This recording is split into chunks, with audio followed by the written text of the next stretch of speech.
Hindi ko naman po talaga yan gagamitin dahil nakakatakot po yan na baka bigla pa yung tumirik sa kalsada.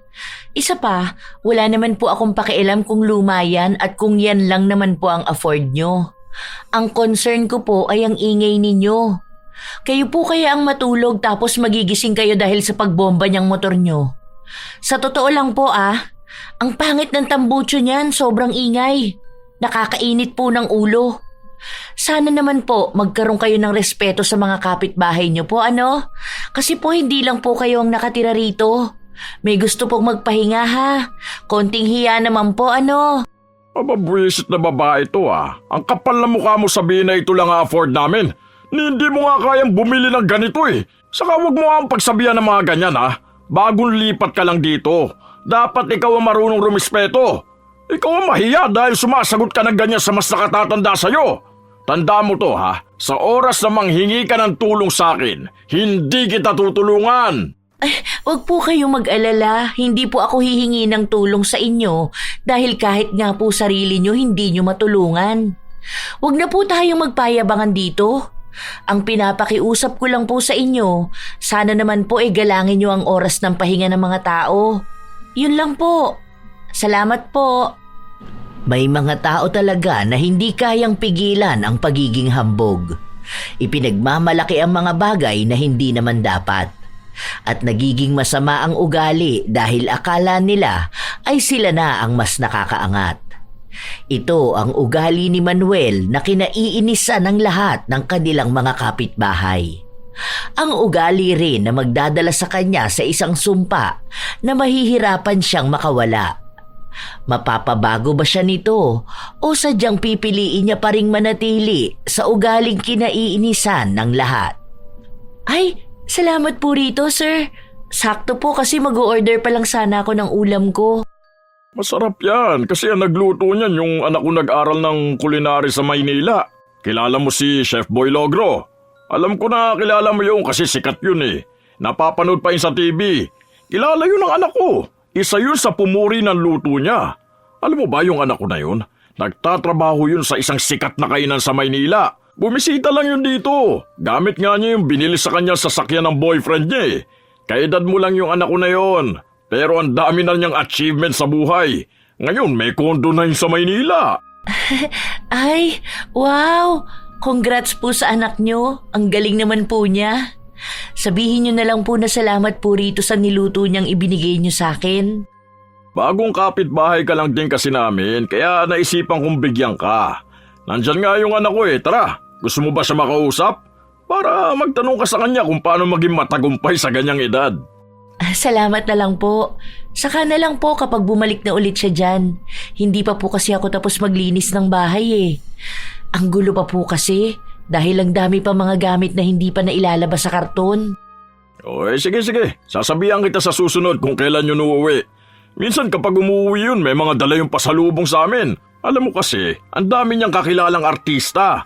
Mga kaibigan niya, si Dimples Romana, kilala yun ng anak ko. Kasi palagi yung kumakain doon sa pinagtatrabahuhan niya eh.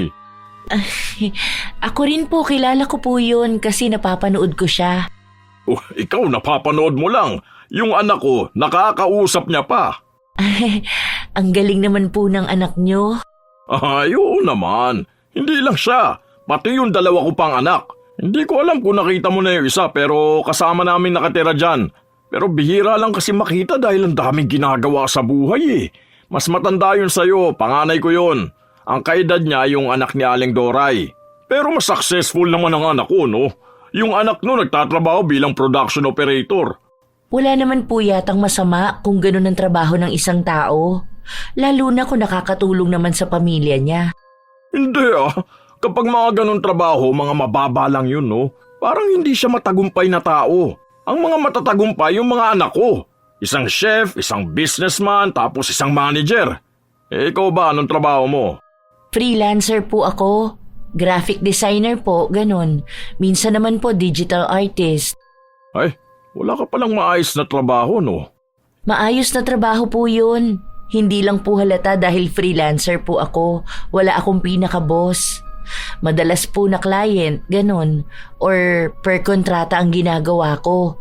Tapos, nasa bahay lang po. Hindi ganun kaayos na trabaho tulad ng sa mga anak ko. Yung manager, ganun. Nakapagtapos ka ba ng pag-aaral? Opo, bali graduate po ako ng fine arts. Ay, bakit naman ganyan ang kinuha mo? Hindi ka man lang ba pinagalitan ng mga magulang mo? Nagsasayang ka ng pera para sa walang kwentang kurso. Dapat kinukuha mo yung katulad sa mga anak ko. Minsan nga, pag nandito yung mga anak ko, kausapin mo para mabigyan ka ng inspirasyon. Bata ka pa naman hindi pa huli ang lahat para magkaroon ng mataas na pangarap. Yang ganyan sa arts na yan, saka sa online work mo, naku, walang pera sa ganyan. Hindi naman yan totoong trabaho Sige po. O sige na, kumain ka na muna. Pupuntahan ko lang ang anak ko at manghihingi ako ng pera. Dapat ganun ang trabaho na meron ka para matutuwa sa iyo mga magulang mo kapag may naibibigay kang pera. Hinintay na muna ni Cherry makalayo ang kapitbahay nila bago niya isarado ang pinto. Bagong lipat lang siya pero mukhang alam na niya kung sino bang kapitbahay ang kaiinisan niya. Sa katunayan, hindi naman pinapakialaman ng mga magulang niya ang kurso na tinapos niya o ang trabaho na meron siya. Dahil hindi naman umaasa ang mga magulang niya sa perang maibibigay niya. Hindi sila mahirap. Hindi rin naman sila ganon kayaman pero sapat ang pera ng mga magulang nila para hayaan silang sundin ang gusto nila. Ito ang unang beses na lalayo ang dalaga sa mga magulang niya dahil gusto naman niyang maranasang mamuhay mag-isa. Siya ang nag-ipon para mabili ang bahay na nilipatan niya. Maganda sana ang lugar, malapit sa bayan. Malapit din ang sakayan ng jeep kung uuwi siya sa kanila. Maging ang bahay ay wala namang sira pero sadyang walang perpekto dahil minsan nasa kapitbahay ang diferensya. Ilang araw pa ang lumipas kahit na ayaw niyang kausapin ang kapitbahay nila kapag napapadaan siya o kaya kapag saglit na lumalabas ay kinakausap siya. Kung hindi si Manuel ang kakausap sa kanya, ay ang asawa naman nitong si Regine. Bakit ganyan naman ang suot mo, be? Parang ang dumi niyang damit mo. May mga batik-batik pa naman siya. Ay, hindi po. Design niya po to. Design ba yan? Saan mo namang ukay na nabili yan? Alam mo yung mga anak ko, hindi yung nagsusuot ng mga ukay-ukay o mga luma. Palaging bumibili ang mga yun sa mall. Lalo na yung anak kong chef. Mayaman kasi ang boyfriend nun May mga branded siyang bag, damit, sapatos. Hindi mo man lang ba napansin tong suot kong tsinelas? Dear to. Bigay ito ng anak ko. Nakita ko na po yan. Ang ganda nga po. Nakita mo na pala bakit hindi mo pinupuri? Hindi po kasi ako sanay sa ganun. Saka normal na po yan lalo na sa bahay namin. Ganyan po kasi ang gamit ni mama minsan. Siguro, peke yung sa mama mo Hindi naman kasi lahat nakakabili ng ganito Yung mga may afford lang nito, mga mayayaman. Binibili niya po yun sa ibang bansa. Sus! Mukha bang nakapunta na ng ibang bansa ang mama mo? Kung mayaman pala kayo, bakit titira ka sa ganitong lugar na parang squatter? Dapat, ganun ka sa anak ko na nakatira sa kondo. Sawa na po kasi ako sa kondo. Kaya nga po binibenta ko na yung bigay sa akin ni mama na kondo Gusto ko po yung ganito na may mga kapitbahay. Pasimpleng mayabang ka rin, Yung akala mo totoong mayaman? Tingnan mo nga yung suot mo. Mukhang local lang. Opo, local brand po kasi talaga to. Bali, gawa rin po siya ng designer pero dito po sa Pilipinas. Sabi nga po nila, support local. Local? Ibig sabihin hindi branded. Ganyan ang mga damit na hindi sinusuot ng mga anak ko. Nangangati kasi sila kapag hindi branded Mga sensitive ang mga balat nila. Allergic sa mga mumurahing gamit. Ay, sana po bilang kayo ng anak nyo ng mansyon para po hindi kayo nakatira sa tapat ng kanal. Maganda po kapag nakatira kayo sa mansyon kasi mukha kayong donya. Ay, Talaga ba? Sabi nga nila bagay sa akin maging donya. Yung iba nga rito sa mga kapitbahay natin, tinatawag akong donya eh. Napapansin siguro nila na mayaman na kami. Paano kasi yung mga tao rito sa atin, mga dukha, mga pobre? Ayan nga sila, panay ang utang sa akin pero ayoko maglabas ng pera dahil wala naman silang ibabayad sa akin. Ayoko ma-stress maningil ng mga utang, no? Hindi natapos magdaldal si Regine na para bang lahat ng sinasabi niya ay mahalaga para sa dalaga. Wala namang maintindihan si Cherry dahil ang iniisip niya lang ay kung paano siya makakapasok sa bahay niya at paano titigil si Regine sa mga walang kwenta niyang kwento. Kaya minsan, kapag lalabas ng bahay si Cherry, sinisigurado niya muna na walang tao sa tapat ni Manuel para hindi niya makausap ang mag-asawa. Minsan kasi, paulit-ulit lang sila sa mga kayabangan nila. Doon nagsasawa ang dalaga. Pwede naman daw sanang makipag-usap pero wag na iyabang ang simpleng bagay at wag nang siraan ang mga tao sa paligid nila. Isang hapon, bago lumabas ang dalaga, sinilip niya muna kung may tao sa labas. Ayan na naman sila. Nakatambay pa talaga dyan. Ang sakit na ng puson ko. Dapat pala kanina pa ako bumili ng napkin. Ano na naman kayang ipinagyayabang ng dalawa na yan? May bago ba silang tsinelas? Wala naman. Bagong damit? Mukha namang hindi. Ay, bahala na nga. Ang sakit na talaga ng puson ko. Baka magkakaroon na ako. Kahit na ayaw pa ni Cherry lumabas, wala na siyang nagawa pa. At katulad sa inaasahan niya, hinarang na naman siya ng dalawa para makipagkwentuhan sa kanya. Darating na yung motor na bigay sa akin ng anak ko eh. Ay, mabuti naman po. Congrats po ah. Kaya nga nandito kami sa labas kasi hinihintay nga namin. Hay, ang babay talaga at ang gagalante ng mga anak namin, ano? Kaya nga sabi sa'yo, dapat maging successful ka rin para maiahon mo ang pamilya mo sa hirap. Ayun, sakto, nandito yung panganay kong anak. Ipapakausap kita ha. Para kung may hiring sila, maipasok ka niya. Para magkaroon ka naman ng maayos at matinong trabaho. Ang bata mo pa, wag mo sasayangin yan, lakas mo sa mga walang kwentang bagay. Bahala ka, magsisisi ka talaga. Sige po, paraan na lang po ako ha. Ang sakit na po kasi talaga ng puson ko eh. Kahit na ang daming kwento ng mag-asawa, hindi na talaga napigilan ni Cherry na umalis. Bago maggabi, nakarinig siya ng ingay ng motorsiklo. Hindi niya sinilip dahil alam niyang yun na nga ang ipinagyayabang ni Manuel na bigay sa kanya ng anak. Kanina pa yan bomba ng motor niya. Hindi ba sila nabibingi? Anong oras na oh? Kung ako lang ang kapitbahay nila, ayos lang dahil hindi naman ako natutulog ng ganitong oras. Pero paano naman yung may mga pasok bukas? O yung may mga anak? Umabot ng halos 2 oras ang pagbomba ni Manuel ng bago niyang motor. Paraan niya yon para ipakita sa mga tao na may mamahalin na naman siyang gamit galing sa kanyang anak. Hindi pa naman nakikita ni Cherry ang mga anak ni Manuel pero base sa mga pagyayabang nila ay talagang propesyonal ang mga ito. Lalo na ang negosyante nitong panganay na anak. Kinabukasan, maaga pa lang ay naririnig na naman ni Cherry ang pagbomba ng motor. Ano ba yan? 6:00 pa lang oh.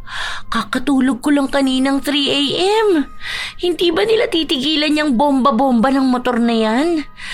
Pwede naman sanang mamaya na lang kapag tanghali. Huwag naman sana ganito kaaga. Hindi na nakatulog pa ang dalaga. Masama ang gising niya dahil sa inis, dumagdag pa ang ingay ng motor. Gusto sana niyang pagsabihan si Manuel pero naaalala niya ang sinasabi sa kanya ng iba nilang kapitbahay na kapag pinagsabihan niya ang mga ito ay ituturing na rin siyang kaaway. At kapag nangyari yun, palagi siyang paparinggan at lalo lang siyang iinisin. Ayaw isipin ng dalaga na nagkamali nga siya na sa ganoong lugar siya tumira kaysa sa kondo. Pero ang isa sa dahilan kaya siya lumipat ay dahil gusto niyang makakilala ng mga kapitbahay at magkaroon lang ng simpleng buhay. Nang lumabas ng bahay si Cherry para bumili ng ulam, nakita niya ang motor na ipinagmamalaki ni Manuel. Ito na ba yun? Bakit parang kalansay na motor? May gumagamit pa pala ng ganitong motor? Akala ko wala na nito. Ganito yung gamit ni Lolo nun sa kulong-kulong niya, tapos ayaw niya dahil malakas kumain ng gasolina. Habang pinagmamasdan ni Cherry ang lumang motor, lumabas naman sa bahay si Manuel.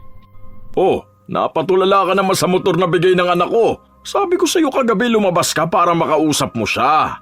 Ano? Ganda no? Konting linis lang yan. Mamaya ko nga lilinisan yan eh. Saan niya po yan binili? Sa pagkakaalam ko po magastos sa gas yan. Hindi naman. Saka bihira ko lang naman to gagamitin dahil baka masira. Kapag pupunta lang ako sa bayan, ganun. Okay na rin po pala kung dyan lang. Akala ko po pupunta kayo ng malayo. Ang ganda no? Alam mo yung mga pobre nating kapitbahay, mga ignorante. Nakikibomba rin sila. Palibasa wala silang pambili ng ganito eh. Ang mahal kasi nito eh.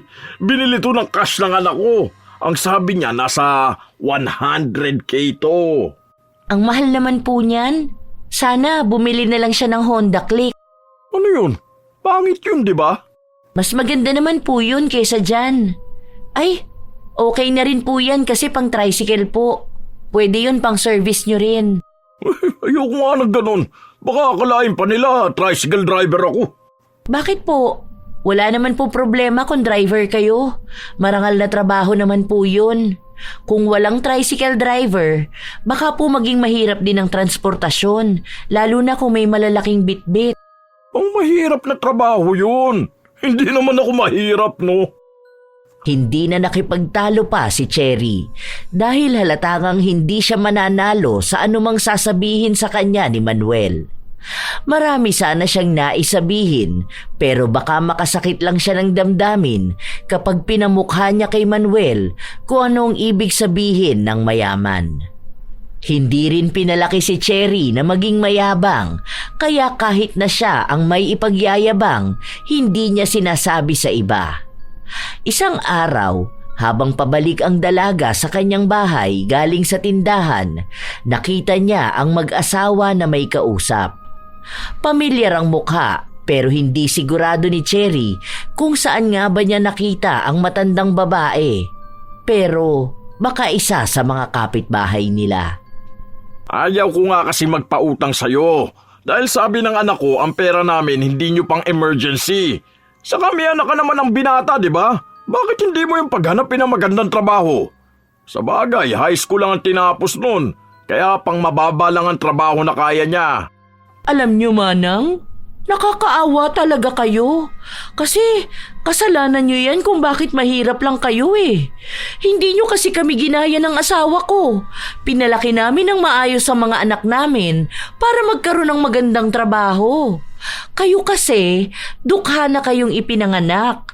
Dukha pa rin kayong mamamatay. Tapos ang dungis pa niyang apo mo. Mukhang timawa pa. Hala, kawawa naman si Manang.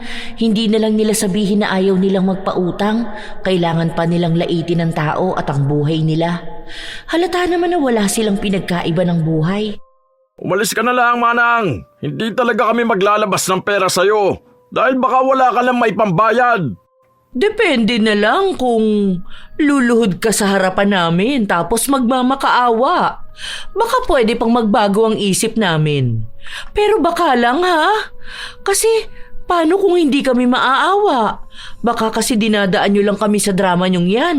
Tapos kapag singilan na, wala naman na kayong maibibigay. Luluhod na sana ang matanda pero biglang nagsalita si Cherry.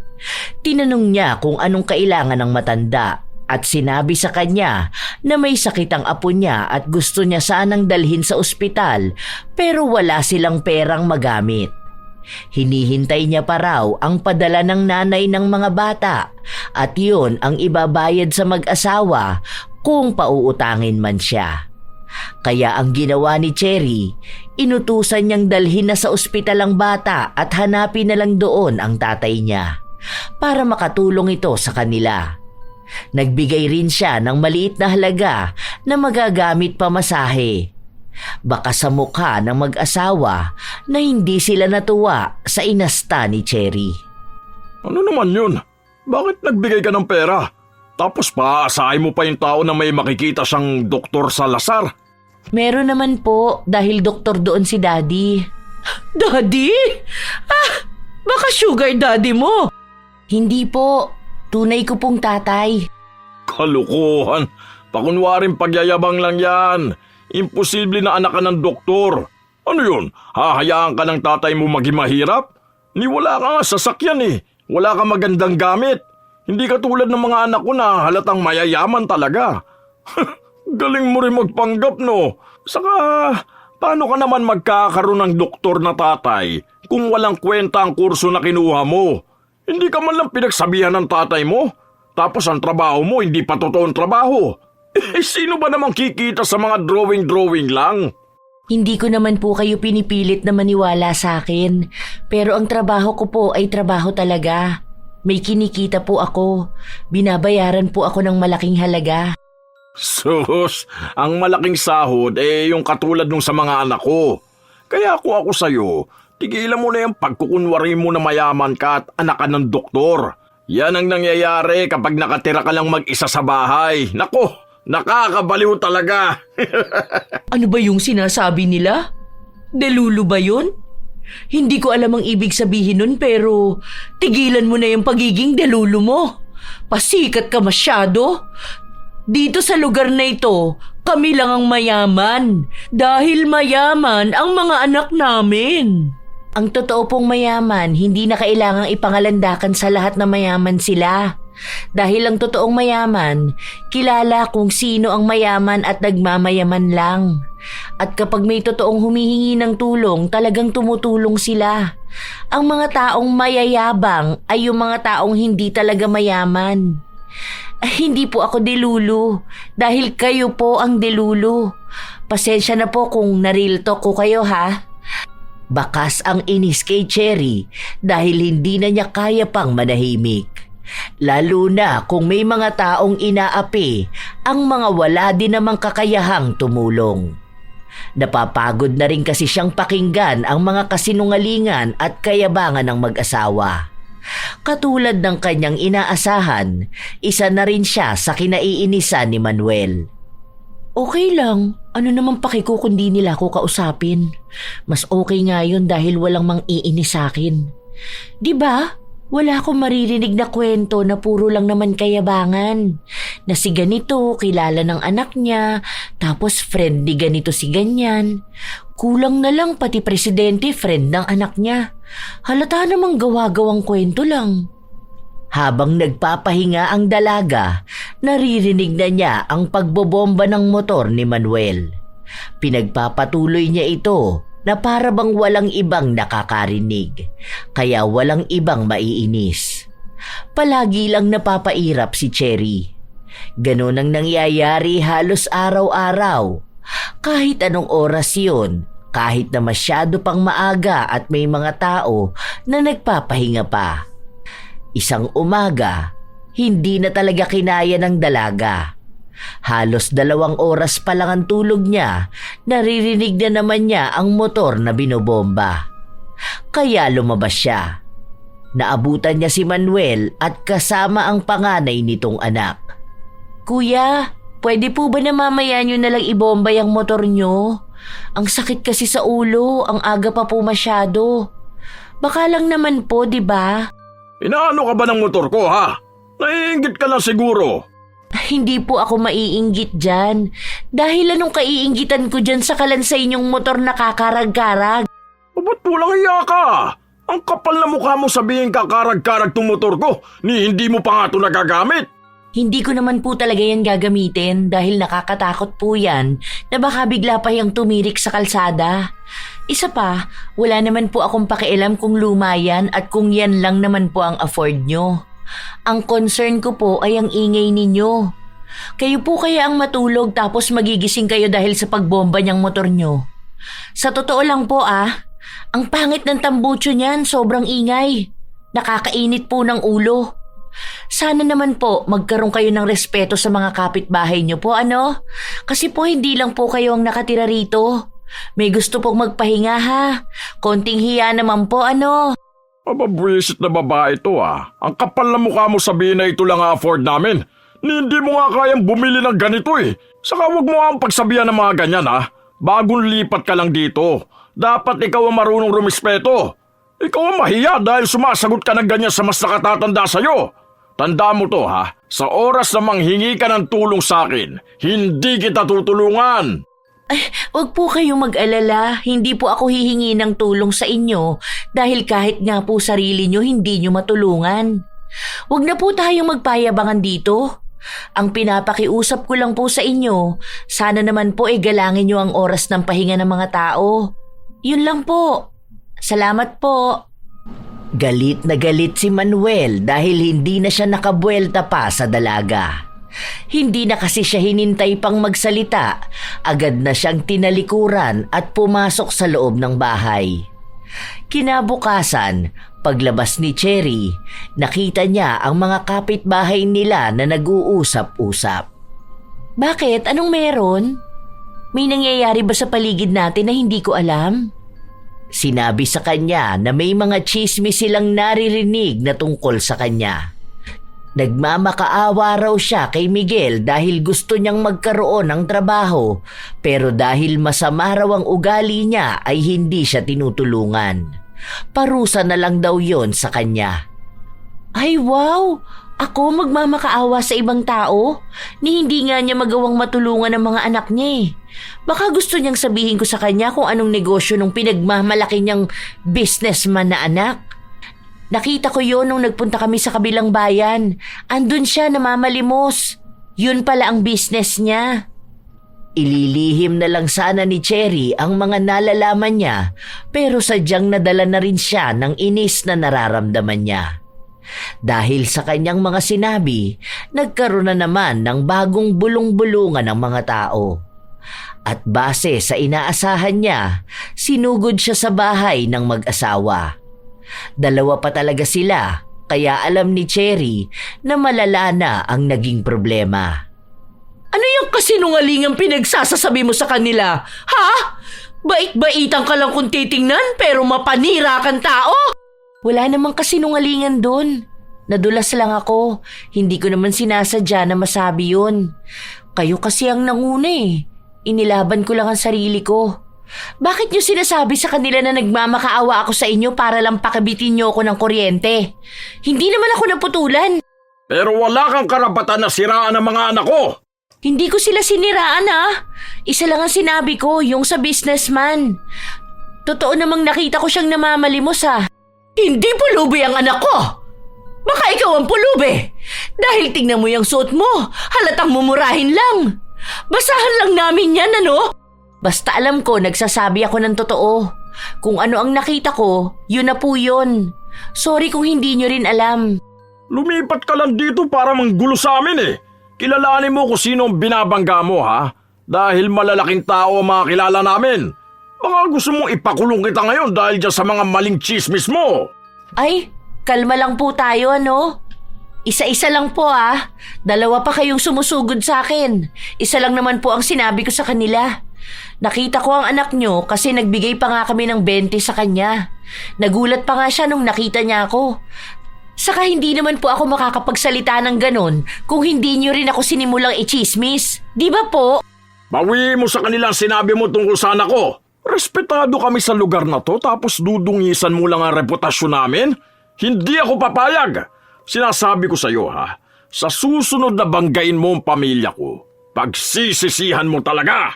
Wala po akong babawiin dahil totoo po yun. Alam ko naman na unang dating mo palang dito may nararamdaman ka ng inggit sa amin. Naiintindihan ko yun dahil sino nga naman ang hindi papangarapin ang buhay na meron kami? Yung mga kapitbahay natin, palagi nilang sinasabi na sana sila na lang ang mayaman katulad namin. Balot na balot ka talaga ng inggit. Alam mo, yung inggit na yan, wala na yung gamot. Isa ka ng kanser ng lipunan, Cherry.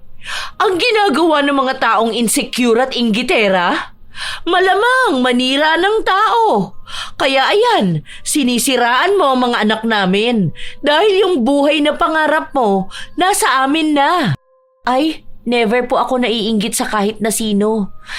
Saka ano po bang buhay ng mga anak nyo ang kaiinggitan ko na sana maranasan ko rin?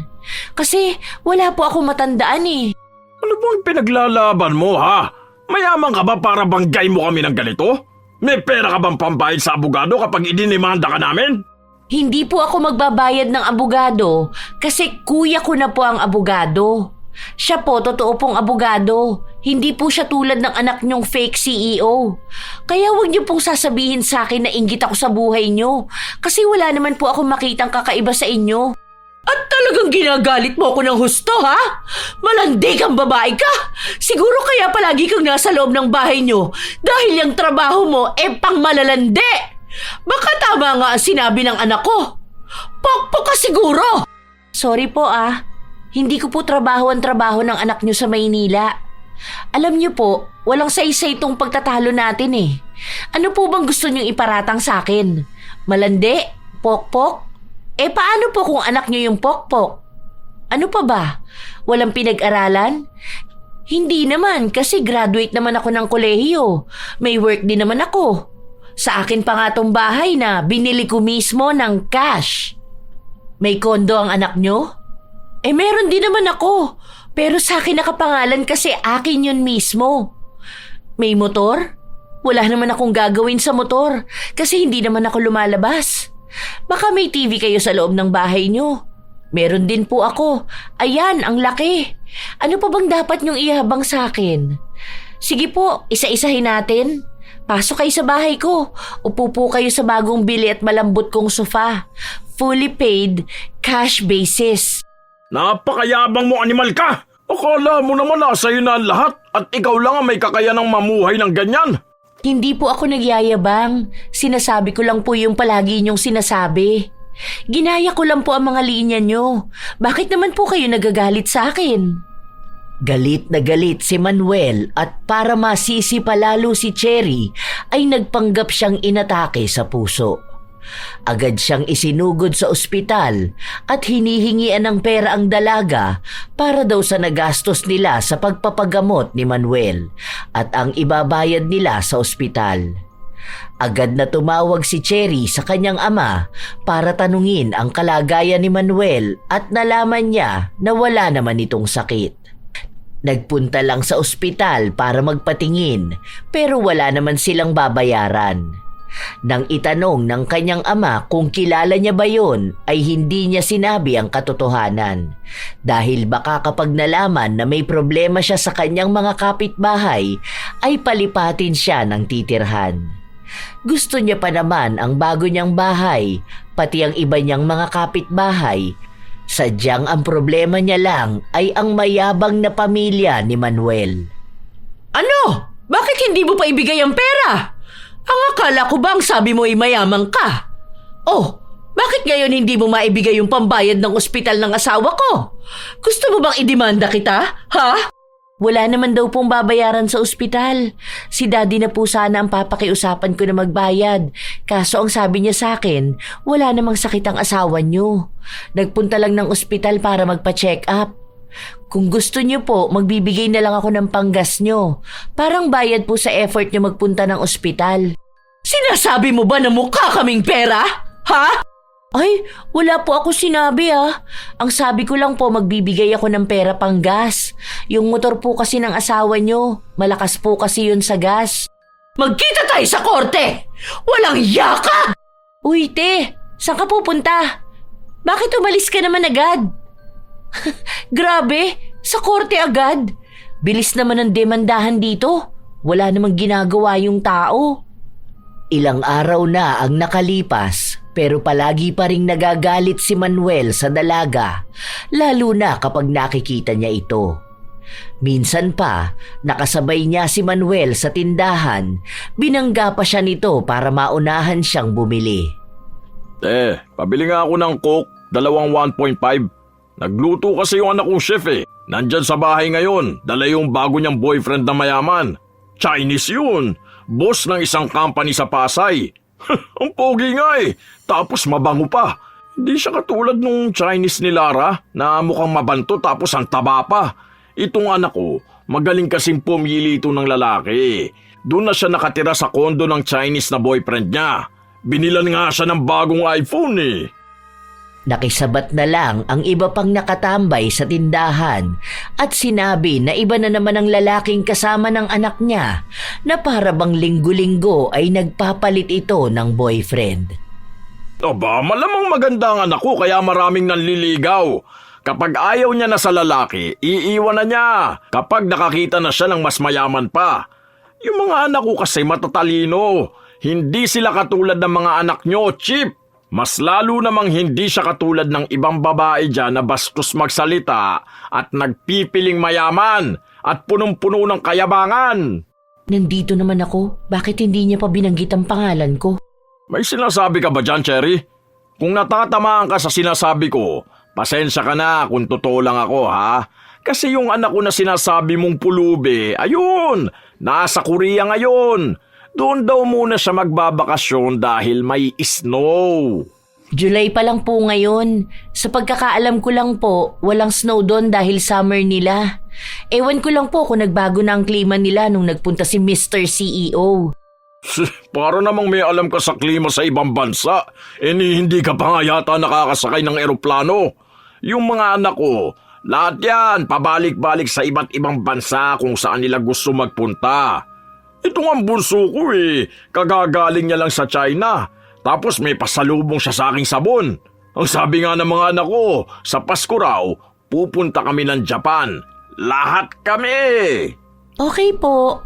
Masaya po yan, makakapag-travel kayo. Oo, kasi hindi yun kayang gawin ng mga mahihirap dito. Mga tao rito, mga nag-aabang lang palagi ng biyaya. Hindi mga magsumikap para naman yumaman din sila. Hindi yung tuwing wala silang makain, nagpupunta sa amin na akala ata nila magbibigay kami ng donasyon.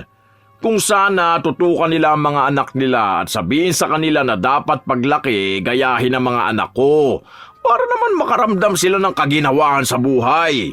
Ang kaso, hinahayaan lang nila ang mga anak nila na umidolo ng iba na dapat ang idol ay yung mga anak ko. Ay nako, kaya nakakaawa mga tao rito Nagsama-sama na ang mga walang utak kaya walang pag-asenso. Nakaramdam ng inis si Cherry. Nais niya pa sanang magsalita pero pinigilan na lang niya ang kanyang sarili.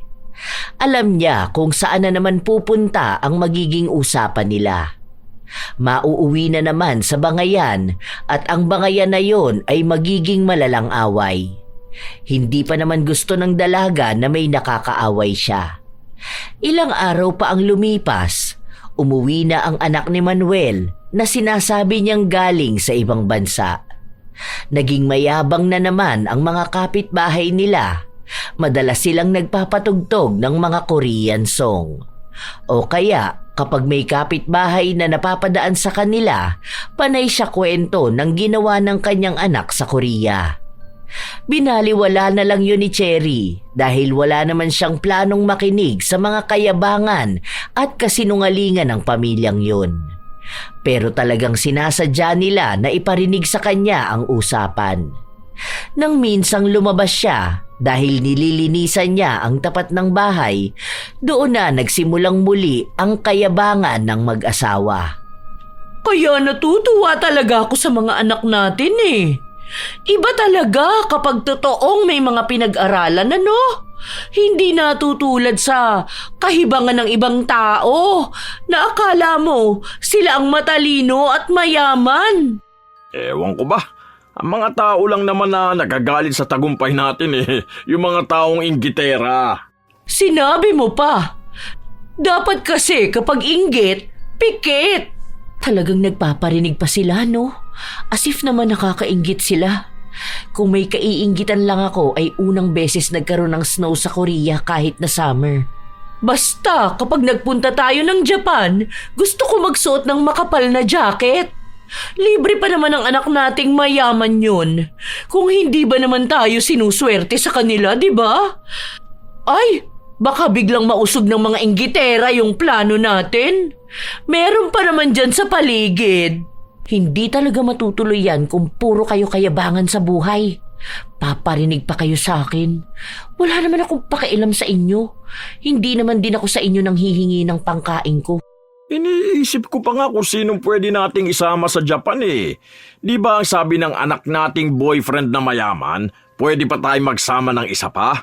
Sagot naman nila lahat eh. Kaso wala akong kilala na pwedeng isama.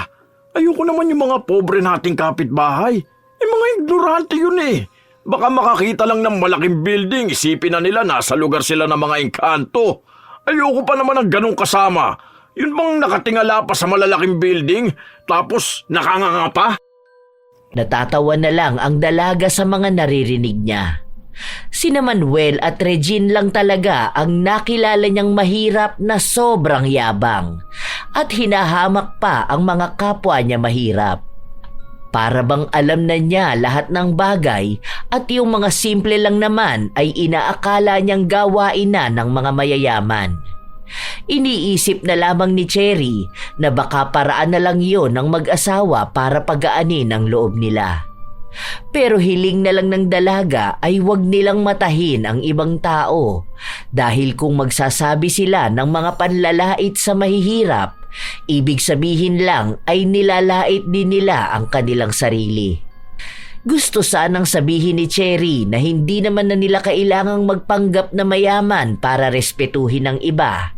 Dahil kung sila mismo ay rumirespeto, malamang ay magiging mabait sa kanila ang mga taong nasa kanilang paligid. Pero kung masama ang ugali nila, kahit na mayaman sila, wala pa rin silang matatanggap na respeto. Hating gabi na pero may maingay pa rin sa tapat ng bahay ni Manuel. Nag-iinuman sila. Patapos na ako rito sa ginagawa ko at antok na rin ako. Hindi pa ba sila titigil? Hindi ba sila inaantok? Palaging alanganing oras nag-iingay. Tapos mamaya niyan maaga na naman niyang ibobomba ang motor niya na para bang alarm clock naming lahat. Ay, nakakainis na talaga. Mas lalong lumakas ang ingay sa labas. May mga tawanan at murahan. Halatang lasing na silang lahat. Gusto mang pagsabihan ng dalaga, hindi niya magawa dahil alam niya na magbubunga na naman yon ang awayan, lalo pat may tama ng alak si Manuel. Hanggang sa natapos na lang siya sa ginagawa niya at gusto na sanang matulog. Pero palakas ng palakas ang ingay. Hanggang sa nagpatuloy ang kaninang niyayabang ni Manuel. Gusto niyo pa ba? Pwede ba bumili ng alak? Alam niyo, marami ang pambili dahil nagbibigay sa akin ng pera ang mga anak ko. Ano mo namang gawain ng mga mayayaman, kundi ang magpakasarap sa buhay, di ba? Hindi niyo yun alam dahil simula pa lang naman noon, mahihirap na kayo. Hindi man lang gumanda ang buhay niyo eh. Alam niyo, awang-awa talaga ako sa mga pobre na gaya niyo eh. Sa totoo lang, dapat di na ako nakikipagkaibigan sa inyo eh. Kaso kasi, kilala ko na kayo noon pa man. Kaya kung gusto niyo rin gumanda ang buhay niyo gaya ko, dapat sundin niyo ang mga payo ko. Alataan niyo naman siguro kung gaano ka respetado sa lugar namin, no? Kapag mayaman ka talaga, walang pipigil sa mga gusto mong gawin. Tignan mo, anong oras na pero nandito pa rin tayo nag-iingay. Pero wala kayong naririnig na reklamo, no? Kasi alam nila kapag kinontra nila ako, malaking tao ang makakabangga nila. Hindi nila ako kakayanin. Malakas ako eh. Mayaman kasi ako. Yung mga punyet ang mga kapitbahay ko na yan. Kahit duru-duruin ko sila, hindi sila magre-reklamo. Kasi nga, mawala sila mga pera. Mga pobre. Grabing sagad naman ang kayabangan nito. Akala mo talaga kung sino siya. Hindi lang siya pinapatulan dahil palagi siyang nag-aamok. Pakunwari lang naman ang yaman nila. Tapos peki naman yung mga branded na gamit nila. Naaalala ko na naman yung sinabing nangangati sila kapag hindi branded ang suot. Sana mangati nga ng tuluyan ang buo nilang katawan sa tuwing gagamit sila ng hindi branded. Gusto na sanang palampasin ni Cherry ang ingay ni Manuel, pero aalis pa siya kinabukasan at kailangan niyang magkaroon ng sapat na tulog. Pero paano siya makakapagpahinga kung ayaw naman magpatulog ng mga nagiinuman? Tumayo siya at lumabas. Kuya Manuel, baka naman po pwedeng pakihinaan ang boses niyo. Ang lalakas niyo po kasing mag-usap. Magkakatabi naman po kayo. Magkakarinigan naman po siguro kayo, no? Inaantok na po kasi ako. Naanto ka na pala bakit di ka ba matulog? Ako pa ang may kasalanan? Kasi po ang ingay nyo. May mga natutulog na rin po kasi. Mga pagod po kami. Gusto po naming magpahinga. Ikaw, masyado kang papansin, no? Tuwing masaya kami, palagi ka nalang kumukontra. Ano ba talagang problema mo sa pamilya ko? Ganyan ka na ba kainggit, ha? Saka bakit ka naman mapapagod? Ano ba ang trabaho mo? Drawing lang naman, di ba? Kahit drawing lang yun, siguro naman may karapatan pa rin ako magpahinga dahil tao ako. Paano naman yung ibang mga kapitbahay natin na pagod talaga sa trabaho? Sige, kahit sila na lang ang isipin mo. Basta manahimik ka na lang. Ikaw ang tumahimik. Isa pa, iampas ko sa'yo itong bote. Nakikita mo ba na may iba nagre-reklamo sa akin, ha? Lakas talaga ng loob mo kalabanin ako, no? May pagmamalaki ka ba sa akin, ha? Bakit ka naman hindi pwedeng kalabanin, ha? Ni wala ka nga magandang dulot dito. Panay ka lang perwisyo sa amin. Akala mo kasi kinakatakutan ka ng mga tao rito eh. Mayabang ka lang at palaaway, kaya hindi ka pinapatulan ng mga tao. Sige, subukan mo ihampas sa akin yan, ikaw ang may paglalagyan. Mas malalaman mo kung sino ang kinakalaban mo. Habang nagbabangayan ang dalawa, biglang lumabas si Regine. Anong nangyayari rito? Ano na namang ginagawa mo rito, Cherry? Huwag mo sabihin pati kasiyahan ng asawa ko eh. Pupunahin mo pa. Alam mo naman pala bakit hindi mo pa siya sitahin? Tingnan mo anong oras na. Ang ingay pa niyang asawa mo. Puro kwento, wala namang kwenta. Pigilan mo yung babae na yan at nandidilim na yung paningin ko dyan. Baka hindi ko mapigilan ang sarili ko, masaktan ko pa yan. Patuloy silang nagbangayan dahil hindi rin nagpapatinag si Cherry ay nakalaban niya ang mag-asawa hanggang sa umabot na sila sa barangay. Sobrang lasing na kasi ni Manuel at sa takot ng dalaga na baka totohanin nito ang banta ng pananakit sa kanya. Doon lang tumigil si Manuel dahil maging ang asawa niya ay hindi na makaapila. Kinausap silang tatlo at ang sabi ni Cherry, sa susunod na maghaharap-harap sila, maaaring pulis na ang papagitna sa kanila. Para bang asong nabahag ang buntot ni Manuel, lalo na nang pagsabihan siya sa barangay. Pero nakatago ang galit nilang mag-asawa dahil pakiramdam nila ay napahiya talaga sila. Kinabukasan, pag-uwi ng dalaga galing sa labas, naabutan niya si Regine na nasa tapat ng bahay niya at mukhang sinilip siya sa loob. Wala ako dyan. Bakit? Wala lang. Masama bang tingnan kung andyan ka sa loob? Depende sa dahilan. May kailangan ka ba sa akin? Mukha bang kakailanganin ka namin? Hindi nyo naman pala ako kailangan eh. Bakit sumisilip ka pa sa bahay ko? Sabihin mo na ngayon. Depende na lang kung may ginawa ka. Makikita ko rin naman dahil may CCTV ako. May CCTV ka? Sure ka ba? Bakit ka naman maglalagay ng CCTV? May pambili ka ba nun? Hindi na kumibo pa ang dalaga. Agad na rin siyang pumasok sa loob ng bahay niya pero tinawag ulit siya ni Regine. Totoo nga na may CCTV ka? Sasabihin ko ba kung wala? Huwag ka nalang magpaliwanag sa akin dahil malalaman ko rin naman kung anong ginawa mo rito sa bahay ko. Ipapanood ko na lang sa'yo kapag na-upload ko na sa social media. Ano ba ulit name mo sa FB? Para itatag kita? Wala naman akong ibang ginawa. Inayos ko lang naman yung bintana mo.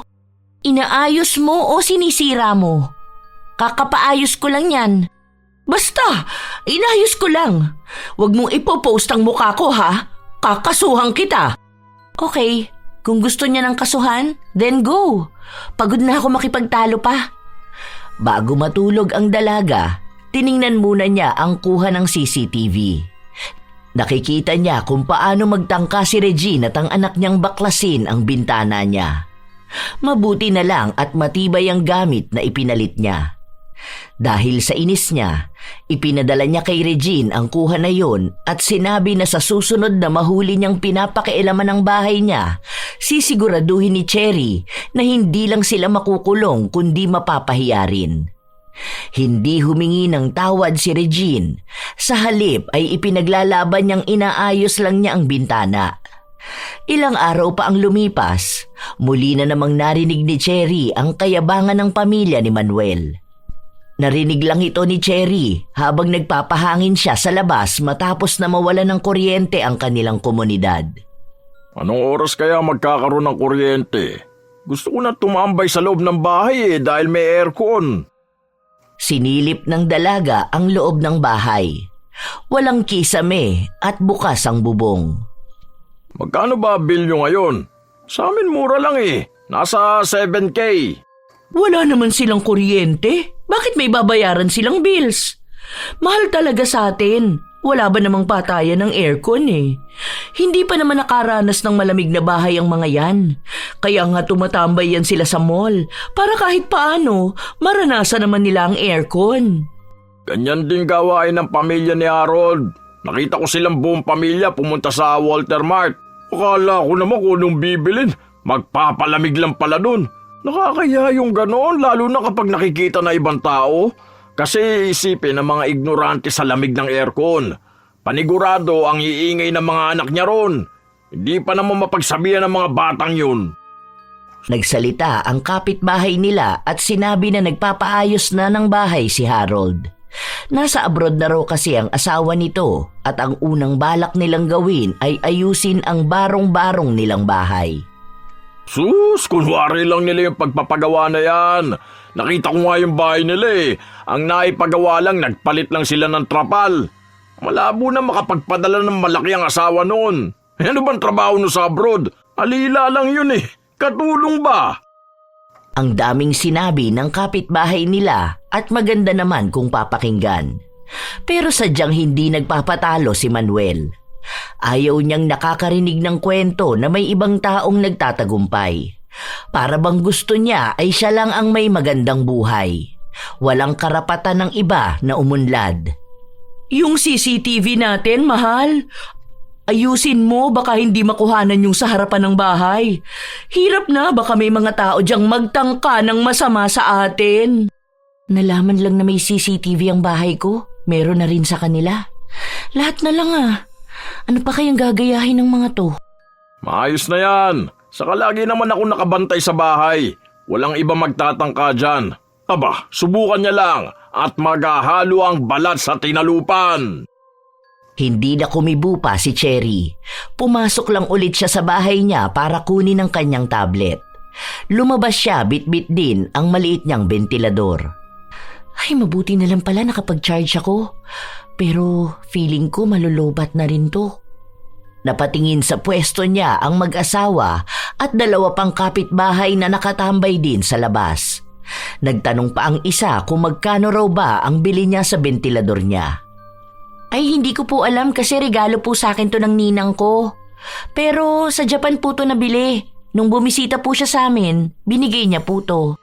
Sos! Baka naman Japan surplus lang dyan sa kabilang bayan.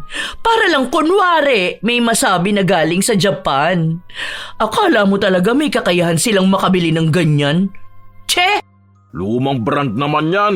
Yan yung mga nire-repair lang Tapos pwede mo mabili kapalit ng mga lumang alahas o lumang coins. Baka kamo nagyayabang lang yan. para sabihin na may ganyan siya. Nilabas niya pa talaga rito para lang sabihin. Wala naman po sigurong masama kung ilalabas ko to at dito ako tatambay sa tapat ng bahay ko, no? Wala namang masamang tumambay sa labas. Ang masama yung papansin pa. Ipapakita kunwari may bago siyang gamit para magmukhang mayaman. Hindi po ako nagpapanggap na mayaman dahil matagal na po to sa akin. Inilabas ko lang po ngayon. Hindi niyo naman po siguro alam kung anong laman ng bahay ko po, no? Kung anong mga gamit ko? Kung mayabang po ako, una pa lang ang dami ko na pong ipinagyabang sa inyo. Akala mo yata maiinggit ako sa ganyan. Meron naman kaming ganyan, yung malaki pa at meron ding aircon. Di ayos po. Ilabas niyo po para hindi kayo nagpapaypay dyan. Ayoko nga at baka kainggitan mo kami lalo. Saka yung hawak mo na tablet, naku, meron yan yung anak ko eh. Mga 3 yata. Tapos meron din ako kaso hindi ko ginagamit masyado. Kaya hindi ako naiinggit na naglalabas ka ng ganyan. Laruan lang yan ng mga bata eh. Siguro itong mga ignorante natin mga kapitbahay pwede pa mamangha dyan sa gamit mo. Pero kami, hindi. Hindi na lang kumibo ang dalaga. Nagpatuloy na lang siya sa kanyang ginagawa at hinayaan na lang si Manuel na magyabang ulit sa mga kapitbahay nila. Ilang sandali pa, may lumapit kay Manuel. Isang dalagita at sinabi sa kanyang inuutusan siya ng kanyang ina na umutang sa tindahan pero hindi siya pinayagan kaya pumunta siya kay Manuel at nagsabi, Ipapambili mo ng sardinas dahil kagabi pa kayo hindi kumakain? Bakit ko naman kayo pauutangin ng pambili ng sardinas?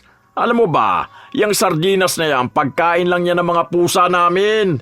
Hindi kami kumakain ng ganyan. Kasi pang mahirap lang yung mga ganyang pagkain eh. Pagkain lang dapat ng hayop. Ay, sa bagay, mahirap nga pala kayo no? Wala man lang pambiling pagkain. Tapos minsan kumakain ng pagpag. Nako, doon ka sa tindahan makiusap. Hindi ako magpapautang. Muling nakiusap ang dalagita dahil umiiyak na ang bunso niyang kapatid.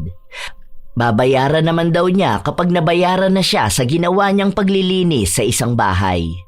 Kailangan niya lang talaga dahil nanghihina na sila ng pamilya niya. Wala nga ako may papautang. Hindi ako naglalabas ng pera. Alam nyo naman yan. Kung gusto nyo, meron ako dyan yung mga lamang loob na isda. Iluto nyo na lang.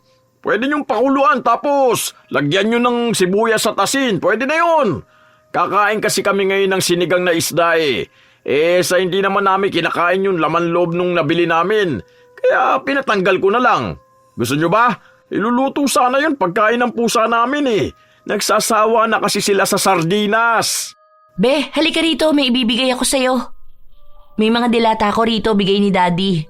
Sa'yo na lang kasi hindi naman ako masyadong kumakain nun eh. May bigas din ba kayo? Bigyan na lang kita kahit 2 kilo. Bakit magbibigay ka? Dahil kailangan ng pamilya niya. Hindi niyo naman ako katulad, no? Hahayaan niyo pa magbakaawa yung tao tapos yayabangan niyo pero hindi niyo pagbibigyan. Sana tumanggi ka na lang agad, hindi yung may nalalaman ka pang pagkain ng pusa niyo. Para namang hindi ka kumakain ng sardinas para magsalita ka ng ganyan. Naku, nagyayabang ka na naman dyan. May pagyayabang ba? Sinabi ko lang na sa kanya na lang kasi hindi ako masyado sa mga delata. Mas mabuti na yon kesa naman sabihin kong para sa mga pusa, no? At kesa naman mag-offer ako ng laman loob ng isda na hindi naman makakain ng tao. Inis na inis si Manuel. Gusto niyang makipagsabayan ng yabang kay Cherry pero paano niya bibigyan ng pera ang dalagita kung wala naman siyang pera? Palusot niya lang ang salitang hindi siya nagpapautang kahit na ang totoo nun ay wala siyang maipapautang. Maraming ibinigay si Cherry sa dalagita at yung ibang hindi niya kinakain ay ibinigay niya rin sa iba nilang kapitbahay. Hindi naman madamot ang dalaga, lalo na kung may maibabahagi naman talaga siya. Sa totoo lang ay may mga ibinibigay si Cherry na gusto rin sana ni Manuel pero ayaw niyang ipahalata. Dahil iniisip niya na papangit ang reputasyon niya kapag kukuha siya ng bigay ng ibang tao. Ganyan din yung mga delata na dinadala ng anak ko eh. Yung kasama niya kasi sa negosyo, mayroong mga ganyan. Tapos imported pa. Ayaw ko ng lasa niyan kasi hindi masarap. Kaya pinamimigay nila yung ganyan kasi ayaw ng mga mayayaman. Tapos minsan pagkain na lang ng aso. Pero syempre kayo mga mahihirap kayo, hindi pa kayo nakakatikim ng mga ganyang pagkain, kaya okay lang natanggapin nyo yan. Kasi nung kami may ganyan, sagana talaga yung mga pusa namin. Nako, paborito nila yung ganyan eh. Pero sa tingin ko sa inyo, okay lang ang lasa niyan. Kasi kung kumakain kayo ng pagpag, malamang ayos lang yan. Wala na kasi kayong arte sa katawan. Baka ikaw, Kuya Manuel, gusto mo? May isa pa rito, oh. Masarap to. Ano namang gagawin ko dyan? Baka gusto mo bigyan pa kita ng 5 niyan. Pagkain ng pusa, ipapakain mo sa akin? Kasing timawa ba ako ng mga yan? Grabe ka naman sa salitang timawa. Hindi ba pwedeng menos lang sa gastos kasi may pang-ulam na sila? Uy, ayan na pala, may ilaw na. Papasok na ako sa loob. Te, yun na lang to, iluto mo bukas baon ng mga anak mo. Naging mas lamang na si Cherry sa paningin ng mga kapitbahay nila dahil bukod sa madali siyang lapitan ay talagang mabait siya. Hindi siya nagyabang ng kahit na anong meron siya. Dahil sa nangyari ay mas lalong nainis si Manuel. Hanggang sa dumating ang isang araw, nabalitaan na lamang ng dalaga na may sakit ang pamilya ni Manuel. Lahat sila ay may mga butlig na tumubo sa kanilang mga katawan. Pati raw ang anak nito na nasa Maynila ay meron din. Nakumpirma lang yon ng dalaga matapos niyang makita si Manuel. Anong nangyari sa'yo? Bakit parang may tigdas ka naman? O baka tigdas talaga? Totoo ba na buong pamilya niyo merong ganyan? Sa tubig to. Masaya lang kasi ang balat namin sa marumi, kaya magrereklamo kami. Oh, bakit pati yung anak mo? Umuwi pala yon galing sa Maynila? Lahat talaga kayo? Hindi na kumibo pa si Manuel. Totoo nga na buong pamilya niya ay apektado ng kakaibang butlig sa katawan. Naririnig din ng dalaga na makatiyon at kapag kinakamot nila ay sumasakit naman. Nagpunta na rin sila sa center para ipatingin pero wala namang maibigay na lunas sa kanila. Maliban na lang sa pag-inom nila ng gamot. Madalas na naririnig ng dalaga ang usapan ng pamilya ni Manuel at kung paano sila nagdurusa sa sakit nila.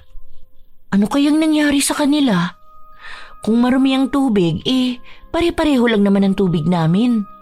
Bakit wala naman nangyayari sa balat ko? Bakit maayos lang ako? Hindi kaya sa kinakain nila yun? Allergic sila sa marumi. Hindi naman din sila malinis. Ang akala ko pa naman nung una sa mga lokal na damit sila allergic.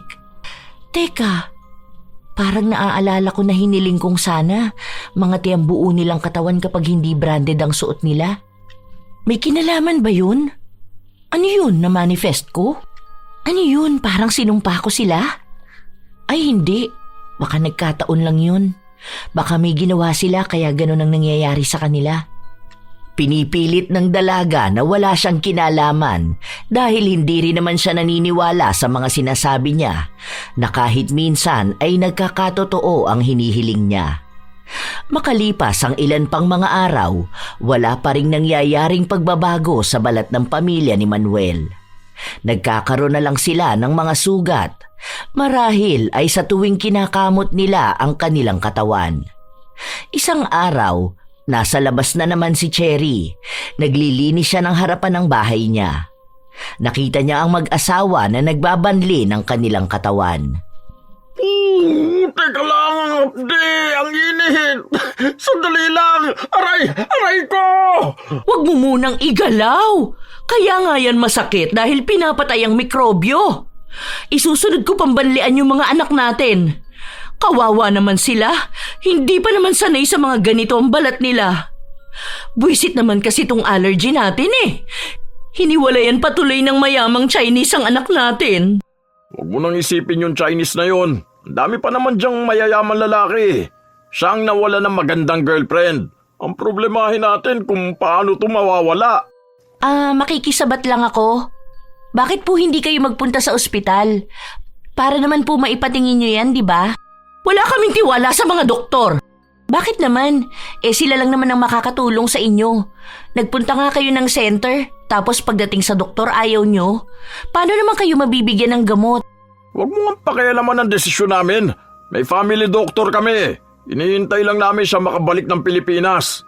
Nasa bakasyon pa siya. Bahala kayo, dahil kayo lang din naman ang mahihirapan dyan. Nagsuggest lang ako dahil baka iba na pala yung sakit nyo. Nakakatakot lang dahil baka may virus na kayo. Buong pamilya nyo ba naman eh? Hindi mo ba naiintindihan ha? May family doctor nga kami. Sa kanya lang kami nagtitiwala, hindi sa iba. Baka mamaya may sabihin pa silang sakit namin kahit na hindi naman totoo.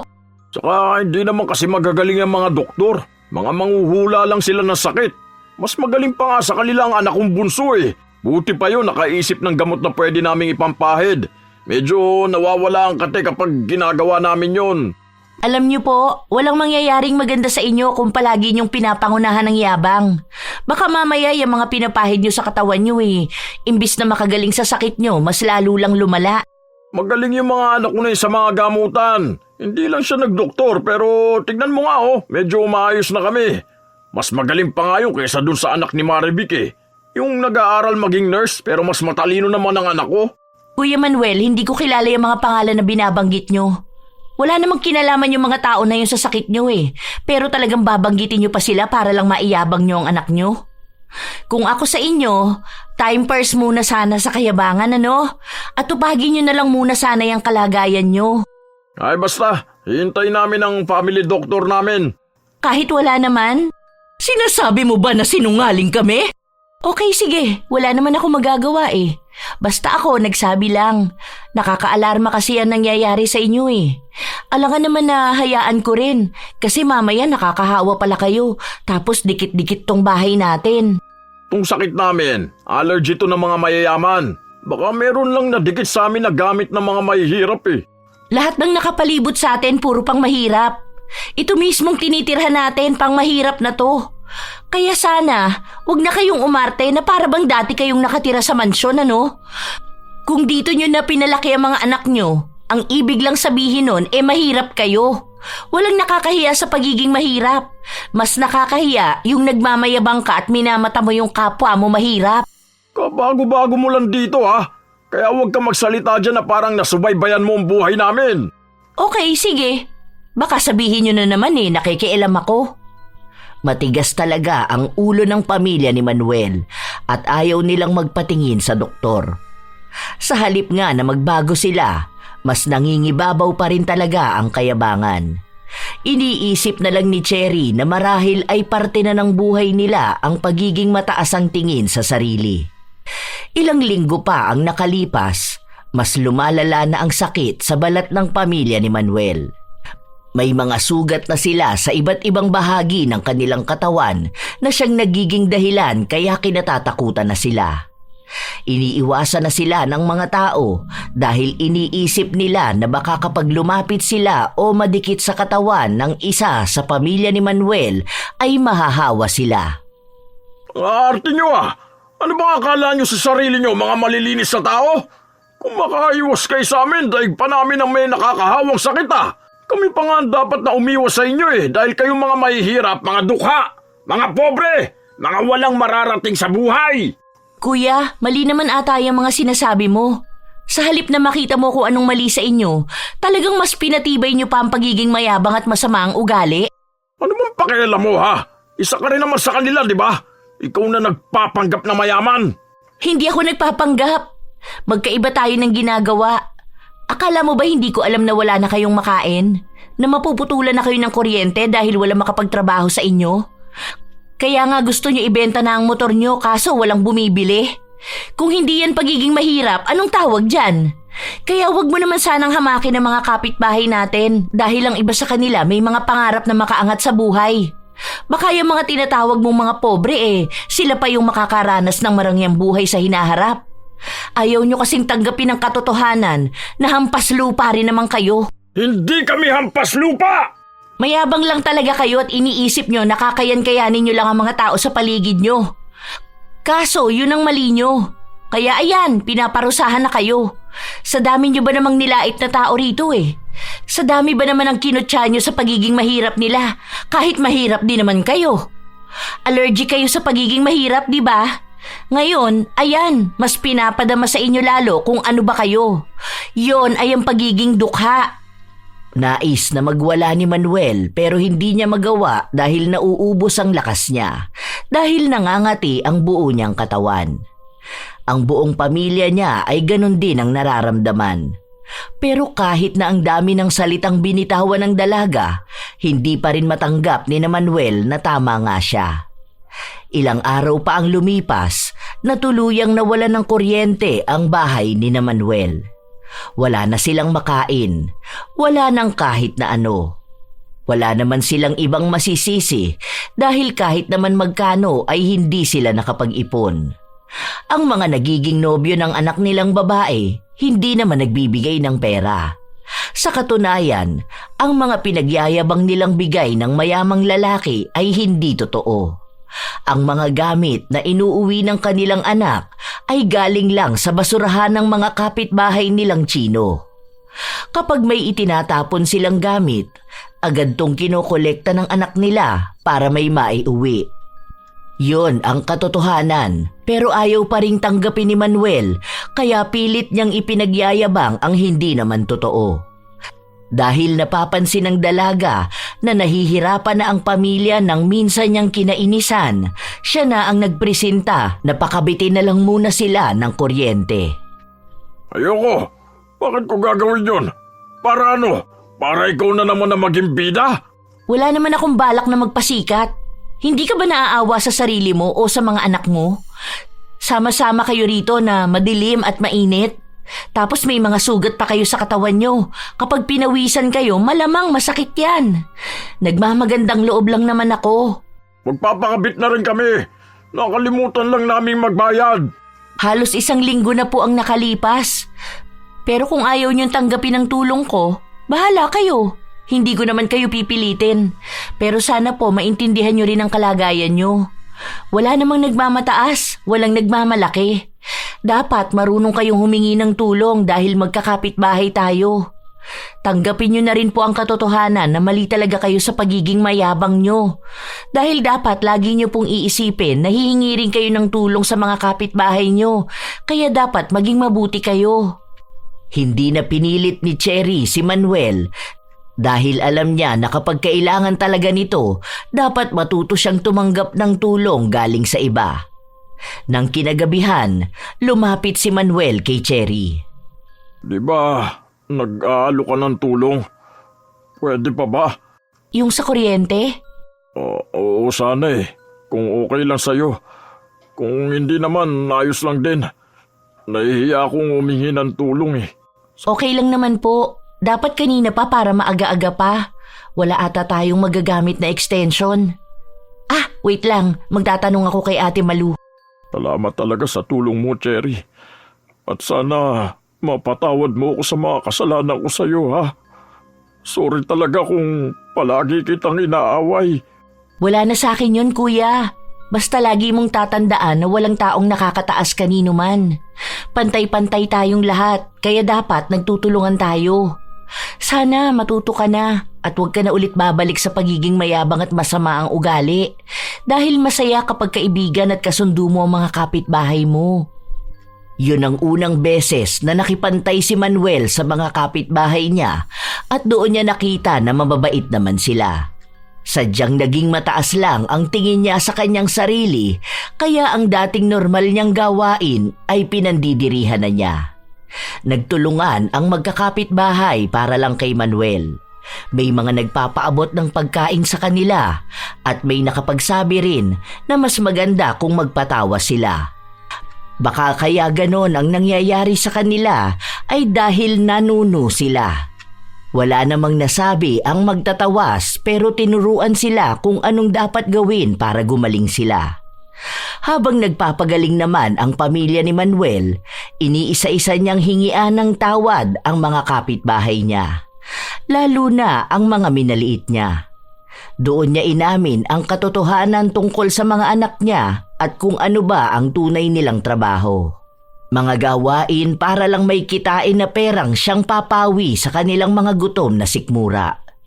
Sa paglipas ng mga buwan, unti-unting gumaling ang pamilya ni Manuel at naging malapit na rin sila sa kanilang mga kapitbahay.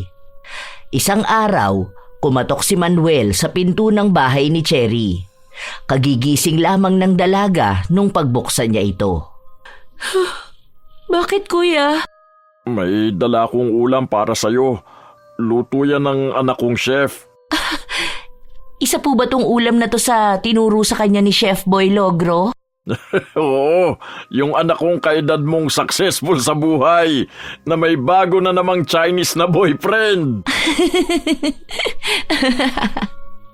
Naging biruan na nila ang mga ganong salita, lalo na kapag naaalala ni Cherry kung paano magsalita noon si Manuel. Naging maayos na ang lahat sa kanilang komunidad. Kung sino ang humihingi ng tulong ay binibigyan ng sino mang may kakayahan. Ang dating nagmamataas na si Manuel ay naging kakampi na ng kanyang mga kapitbahay. Isa sa pinapasalamatan nila ay si Cherry dahil kung hindi siya kumalaban noon kay Manuel, marahil ay hindi pa rin makikita nito kung ano ba ang mali niyang ginagawa. Minsan talaga, may mga taong nabubulag ng kayabangan. Kahit wala naman silang tunay na maipagmamalaki, iniisip pa rin nilang mas angat sila kaysa iba. Hindi nila namamalayan na ang pinagmamalakihan nila ay mga taong mas maayos at mas matagumpay ang pamumuhay. Hindi naman masama ang mangarap na yumaman o damhin ang pakiramdam ng kaunlaran. Ang nagiging mali ay ang maliitin at laitin ang mga taong nagdadaan sa parehong hirap na minsan mo ring dinanas. Mas mainam na pairalin ang pagpapakumbaba sapagkat ang pagpapakumbaba ay nagdadala ng respeto at tunay na dangal. Dahil kayabangan ang maglalayo sa iyo sa tunay na kaunlaran. Tandaan na ang respeto ng tao ay hindi naaayon sa ganda ng iyong kasuotan, kundi sa kung paano ka makitungo sa kanila. Walang taong umuunlad dahil sa pagmamataas. Sa halip, ito pa ang dahilan ng kanilang pagbagsak. Dahil ayon nga sa kasulatan, ang sino mang nagmamataas ay ibababa at ang sino mang nagpapakumbaba ay itataas. Kaya palagi niyong tatandaan mga apo, huwag ikahiya ang kahirapan kung ang tagumpay naman na iniyayabang ay kasinungalingan. Minsan na rin ba kayong nakakilala ng taong katulad ni Manuel? Kapitbahay na mayabang kahit walang ipagyayabang? Ibahagi niyo naman ang inyong opinyon para sa ating bagong kwento. At sana may natutunan kayong magandang aral. Ito ang inyong Lola Telang at maraming salamat sa pakikinig mga apo.